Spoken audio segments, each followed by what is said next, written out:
ಸಹ ತುಂಬ ಬೇಸರ ಆಗುತ್ತೆ. ಈ ರೀತಿ ಆಗೋಯ್ತಲ್ಲ, ಅಪಚಾರ ಆಗೋಯ್ತಲ್ಲ ನನ್ನ ಮಗಳಿಂದ ಅಂತ. ಆದರೆ ಮಗು ತಿಳಿಯದೆ ಏನೋ ಒಂದು ಮುಗ್ಧತೆಯಿಂದ ಈ ರೀತಿ ಮಾಡಿದೆ.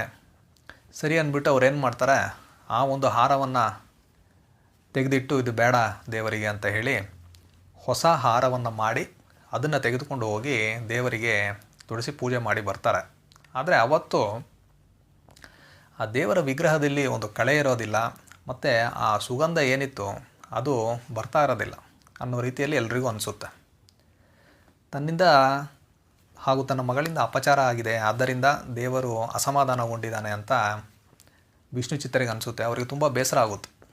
ಅವರು ರಾತ್ರಿ ಮಲಗಿದಾಗ ಸರಿಯಾಗಿ ನಿದ್ದೆ ಬರೋದಿಲ್ಲ ಅವ್ರಿಗೊಂಥರ ಸಂಕಟ ಆಗ್ತಾ ಇರುತ್ತೆ. ಆಗ ಶ್ರೀ ವಿಷ್ಣು ಅವರ ಕನಸಿನಲ್ಲಿ ಕಾಣಿಸಿಕೊಂಡು, ವಿಷ್ಣು ಚಿತ್ತರೆ, ನೀವು ಇಷ್ಟೊಂದು ಅಸಮಾಧಾನಗೊಳ್ಳುವ ಅವಶ್ಯಕತೆ ಇಲ್ಲ. ನಿಮ್ಮ ಮಗಳಾದಂತಹ ಗೋದಾದೇವಿ ಹಾರವನ್ನು ಮೊದಲು ತಾನು ಧರಿಸಿಕೊಂಡು ನಂತರ ನನಗೆ ನೀಡ್ತಾಳಲ್ಲ, ಅದೇ ಚೆನ್ನಾಗಿದೆ, ನನಗೆ ಅದೇ ಇಷ್ಟವಾಗಿದೆ. ಇನ್ನು ಮುಂದೆ ನೀವು ಇದೇ ರೀತಿ ನೀವು ಮಾಡಿದಂತಹ ಹಾರ ಏನಿದೆ ಅದನ್ನು ಮೊದಲು ಗೋದಾದೇವಿ ಧರಿಸಿಕೊಂಡು ನಂತರ ನನಗೆ ತಂದು ನೀವು ಅದನ್ನು ತೊಡಿಸಿ ಅಂತ ದೇವರು ಹೇಳ್ತಾರೆ. ಅದನ್ನು ಕೇಳಿಸ್ಕೊಂಡ ನಂತರ ವಿಷ್ಣು ಚಿತ್ತರಿಗೆ ಸ್ವಲ್ಪ ಸಮಾಧಾನ ಆಗುತ್ತೆ.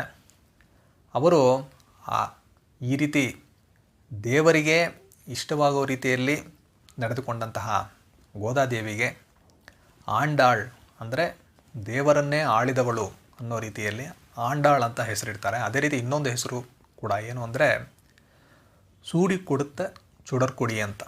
ಸೂಡಿ ಕೊಡುತ್ತ ಅಂದರೆ ಮೊದಲು ತಾನು ಧರಿಸಿಕೊಂಡು ನಂತರ ದೇವರಿಗೆ ಹಾರವನ್ನು ಕೊಟ್ಟವಳು ಅನ್ನೋ ರೀತಿಯಲ್ಲಿ ಸೂಡಿ ಕೊಡುತ್ತ ಚುಡರ್ಕುಡಿ ಅಂತ ಹೆಸರು ಬರುತ್ತೆ. ಅಂದಿನಿಂದ ಗೋದಾದೇವಿ ಅಥವಾ ಕೋದೈ ಆಂಡಾಳಾಗ್ತಾರೆ. ಹೀಗೆ ಆಂಡಾಳ್ ಬೆಳೀತಾ ಬೆಳೀತಾ ಅವಳಿಗೆ ಕೃಷ್ಣನಲ್ಲಿದ್ದಂತಹ ಭಕ್ತಿ ಹಾಗೂ ಪ್ರೀತಿ ಏನಿದೆ ಅದು ಹೆಚ್ಚಾಗ್ತಾ ಹೋಗುತ್ತೆ. ಇದು ವಿಷ್ಣು ಚಿತ್ತರಿಗೂ ಸಹ ಗೊತ್ತಾಗುತ್ತೆ. ಅವರಿಗೆ ಸ್ವಲ್ಪ ಭಯ ಆಗುತ್ತೆ. ಆಂಡಾಳ್ ದೇವರು ಅಂದರೆ ಕೃಷ್ಣನನ್ನೇ ಮದುವೆ ಮಾಡಬೇಕು ಅಂತ ನಿರ್ಧಾರ ಮಾಡ್ತಾಳೆ. ಅದಕ್ಕಾಗಿ ಅವಳು ಪಾವೈ ನೋಂಬು ಅಂತ ಒಂದು ವ್ರತವನ್ನು ಮಾಡಿ ಅವಳು ವಿಷ್ಣುವನ್ನು ಮದುವೆ ಮಾಡ್ಕೊಳ್ಳೋದಕ್ಕೆ ಅವಳು ಪ್ರಯತ್ನ ಪಡ್ತಾಳೆ.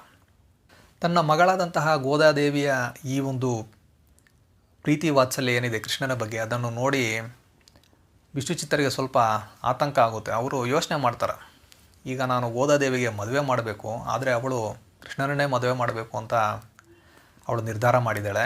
ಈಗ ಏನು ಮಾಡೋದು, ಮುಂದೆ ಅವಳ ಭವಿಷ್ಯ ಏನು ಅನ್ನೋ ರೀತಿಯಲ್ಲಿ ಅವರು ಯೋಚನೆ ಮಾಡ್ತಾ ಇರ್ತಾರೆ. ಆಗ ಮತ್ತೆ ಶ್ರೀ ವಿಷ್ಣು ಅವರ ಕನಸಿನಲ್ಲಿ ಕಾಣಿಸ್ಕೊಂಡು, ವಿಷ್ಣು ಚಿತ್ತರೆ, ನಿಮ್ಮ